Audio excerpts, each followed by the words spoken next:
What is up, guys? Welcome back to the channel. So today in this video we're going to talk about overall stock market to see what the market did today and where the market is heading going into tomorrow. But before we dive into this video, please hit that thumbs up button. That is greatly appreciated and that really helps out with YouTube algorithm. And if you want to support the channel, get my daily trade ideas, my swing trade ideas, 3 days of live trading live in my Discord, definitely check out the Patreon. I'll leave a link down below in the description. And if you are new to this channel, consider subscribing. And now let's get right into it, guys. Dow is up 0.25%, Nasdaq up 1.15%, S&P up 0.74%, and Russell 2000 also up on the day 1%.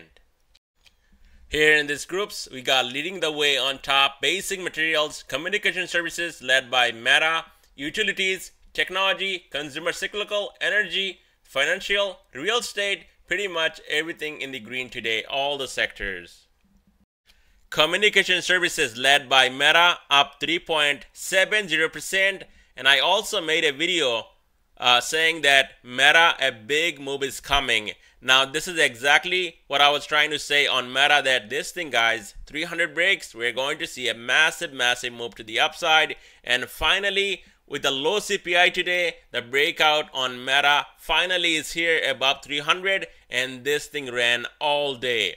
Google also up on the day 1.60%, Tesla up 0.81%, Amazon up 1.5%, and Nvidia once again touching a new all-time high, up 3.53%. AMD up also on the day 3%.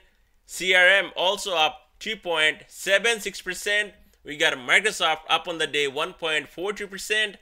After hitting yesterday, almost getting down to lower Bollinger Band, this thing getting a strong bounce, and now today from 327 yesterday, Microsoft hitting 340. Apple stock also finally getting that bounce, up on the day 0.90%.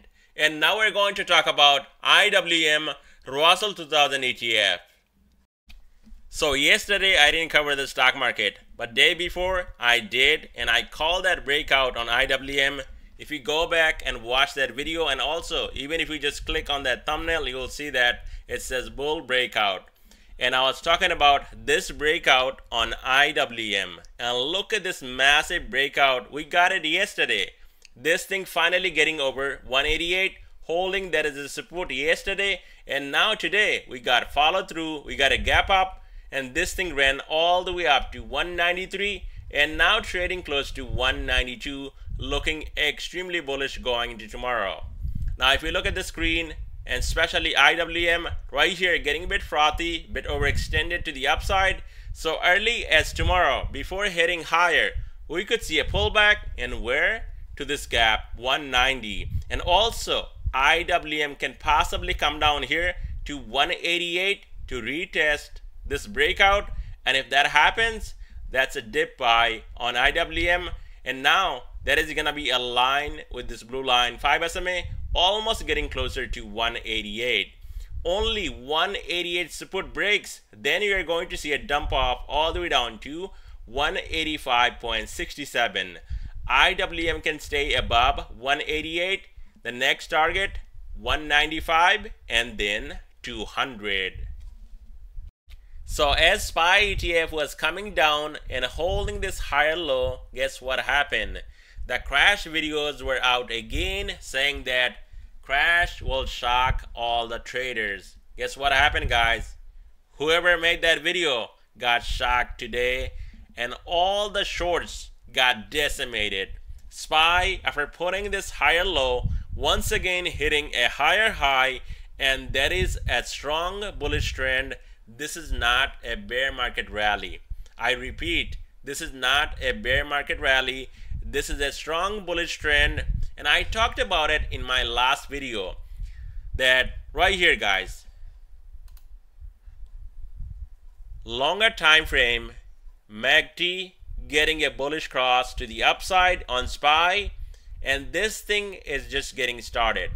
And if you're shorting and just watching those videos, thinking that market will crash. It's not going to happen. Yes, you'll come down, you will see shallow pullbacks, and then this thing ripping back up to the upside again, and this is exactly what we got. Now if we short it before right here and you covered right here, you're fine, you're doing absolutely amazing. But if you're shorting right here, watching and thinking that crash is coming, it's going to shock all the traders, well, bad decision, guys. Whatever I see here in this chart, that's the only thing I can give you guys, the information that yes, the trend is bullish. I don't go and look at a whole bunch of charts and a whole bunch of things at once. That just makes things complicated for everyone. Now I can add a whole bunch of fancy charts and make this video 40 minutes long, but it's not going to help anyone. Keep things simple, and I only use 50-day, 20-day, 13-day, and 5-day moving period on my charts, and that is it, guys.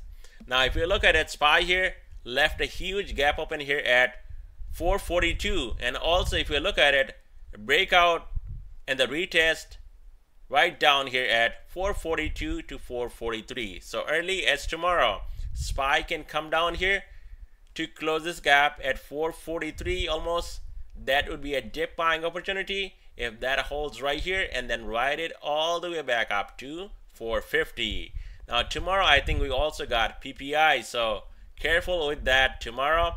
Yes, tomorrow we could see SPY going all the way up to 450 from here, or a dump off down here to 442 to 443 to close this gap down here, and that is almost aligned with this blue line 5 SMA on this daily chart.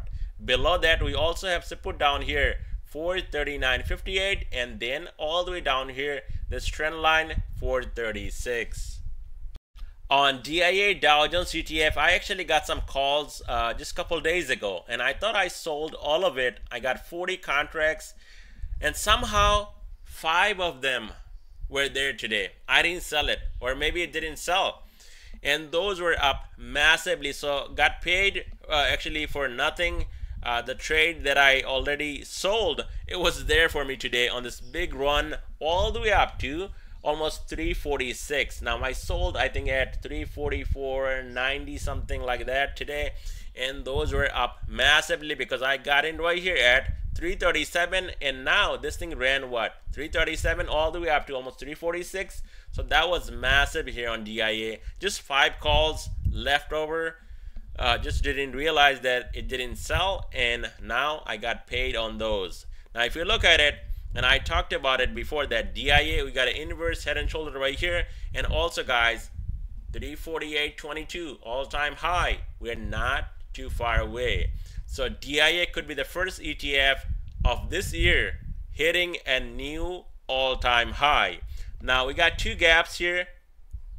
One down here from today, 342 or 343 I would say right here, and that could be getting filled almost right now or early as tomorrow morning. And if that don't hold right here, 342, 343, then watch out for a drop down to this white line 20 SMA close to 341, and then the second gap down here at 339.65.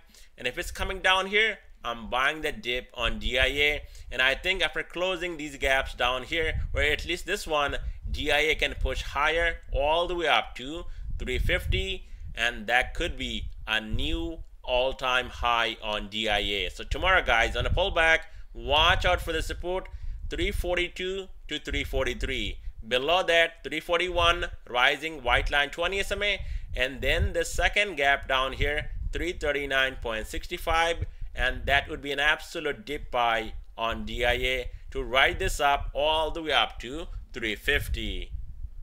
So on Triple Q, nothing but a bull trend. Once again putting in a higher low, and today putting in a higher high 374.19, and that is a bull trend. It's not going to just roll over and die easily. Now we left a gap open here at 368.63 today, and this thing gapped up from here all the way up to 374.19. So tomorrow guys, as a support, the first level of support would be down here at 372, 370, 368.63, and that is this gap all the way down here, aligned with this blue line 5 SMA, and just under that we also have rising white line 20 SMA sitting at 366.29. Triple Q can hold above 370. We're going to see a straight shot all the way up to 380, and that is the next stop on Triple Q unless this thing breaks under this low, which is 363. On VIX is down 8.76%. Now if you're new to my channel, you're not going to get exactly what I'm saying right here on VIX, and people that are subscribed, you know exactly what I said before, that Bollinger Band on top, not expanded all the way up to 17, 18 bucks. It's not gonna hold. We could see a spike, but this thing will come down, and this is exactly what we got. We got a spike here, and look at all these red candles now. This thing getting decimated from 17 plus today down to 1354. So this thing taking a massive beating because we do not have a bull trend, low fear in the market, inflation coming down. Why would VIX spike right now? For what, right?